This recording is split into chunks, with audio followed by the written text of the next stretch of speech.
warahmatullahi wabarakatuh. Tabipun. Halo semuanya, kembali lagi bersama saya Melisa Alivia. Di video kali ini saya akan mengajak teman-teman untuk mengetahui dan membahas mengenai analisis rasio keuangan. Pada poin pertama yang akan kita bahas yaitu mengenai definisi rasio. Apa itu rasio? Rasio adalah perbandingan nilai antara suatu jumlah dengan jumlah lainnya.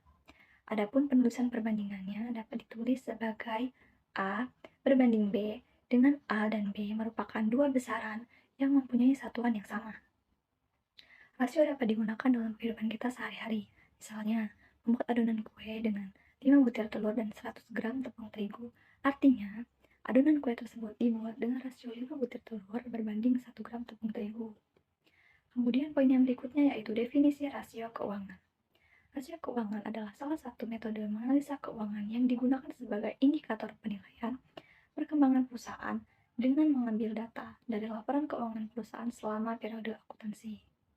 Rasio ini seringkali digunakan oleh manajemen perusahaan untuk memutuskan kebijakan-kebijakan yang diberlakukan oleh perusahaan tersebut terhadap penyelamatan aset perusahaan, sehingga tidak salah langkah dalam mengambil keputusan. Poin berikutnya yaitu mengenai hubungan rasio keuangan dengan kinerja keuangan. Nah, sebelum itu kita harus mengetahui terlebih dahulu apa itu kinerja keuangan.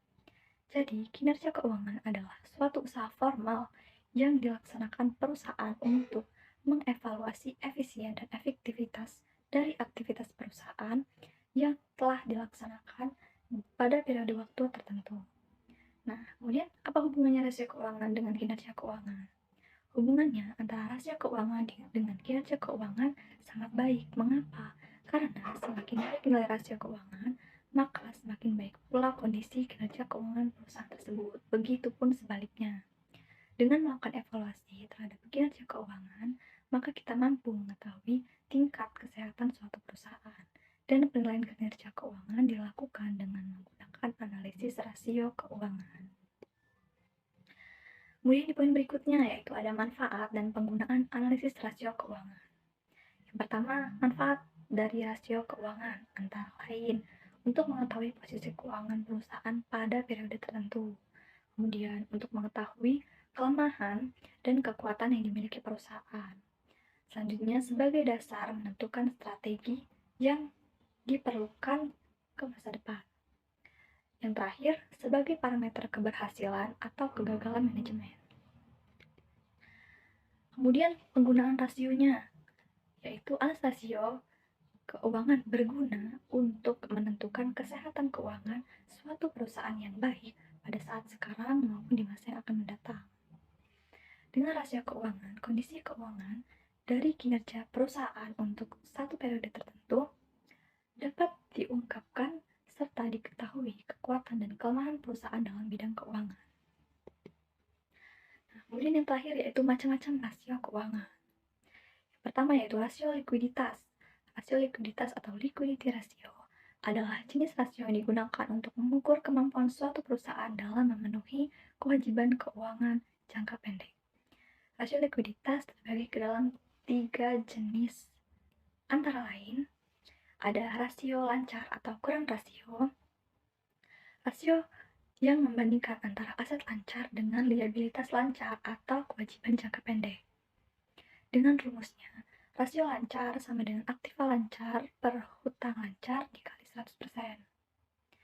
Kemudian ada rasio cepat atau quick ratio, rasio yang menghitung kemampuan perusahaan dengan memenuhi kewajiban jangka pendek tanpa mengandalkan persediaan.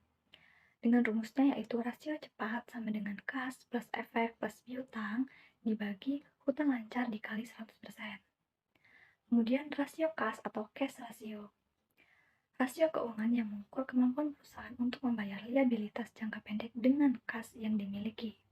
Dengan rumusnya rasio cash sama dengan kas plus efek dibagi hutang lancar.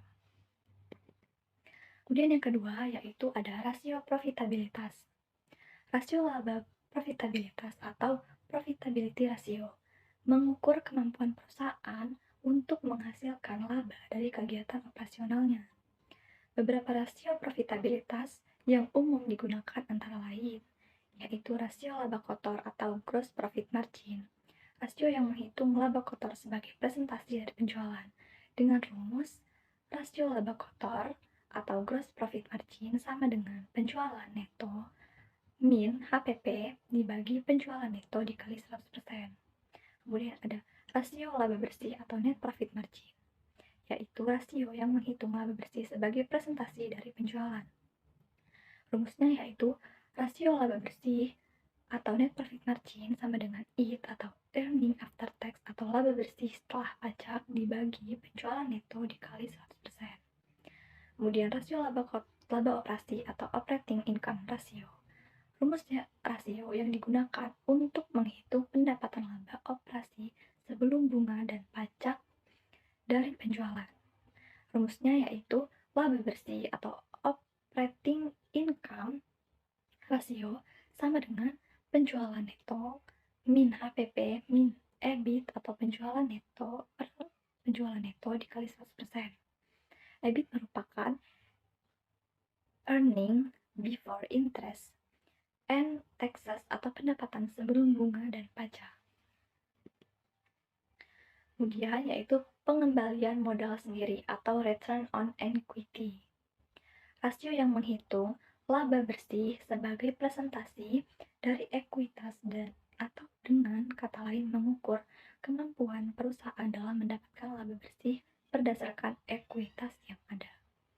Rumusnya yaitu return on equity sama dengan EAT dibagi jumlah equity dikali 100%. Kemudian selanjutnya ada return of investment atau ROI, yaitu rasio yang menghitung jumlah keuntungan yang berhasil didapatkan oleh perusahaan untuk menutup biaya investasi yang dikeluarkan.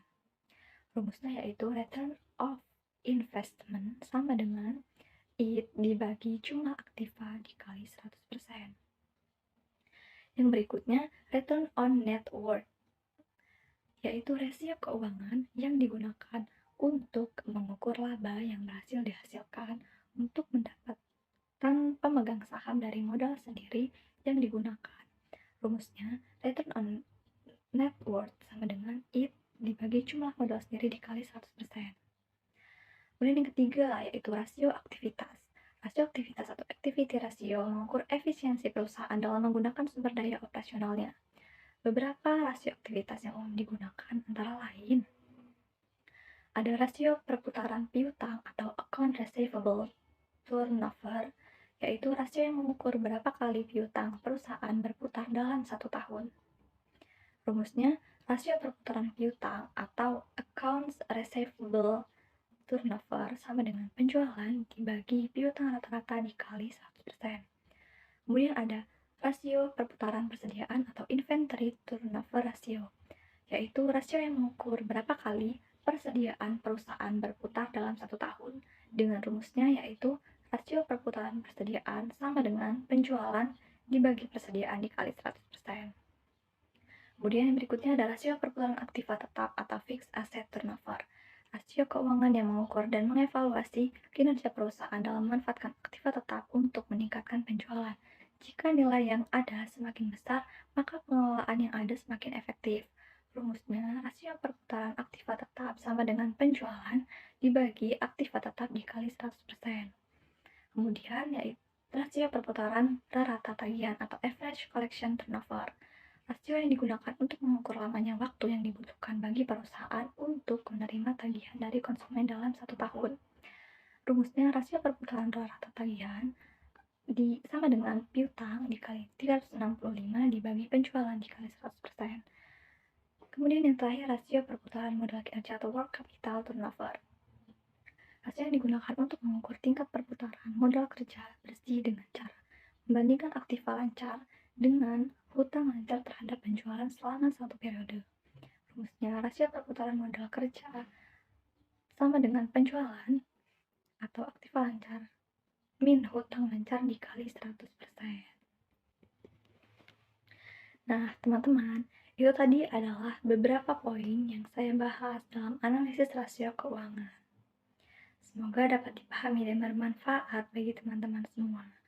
Saya akhiri, wabillahi taufiq wal hidayah. Wassalamualaikum warahmatullahi wabarakatuh.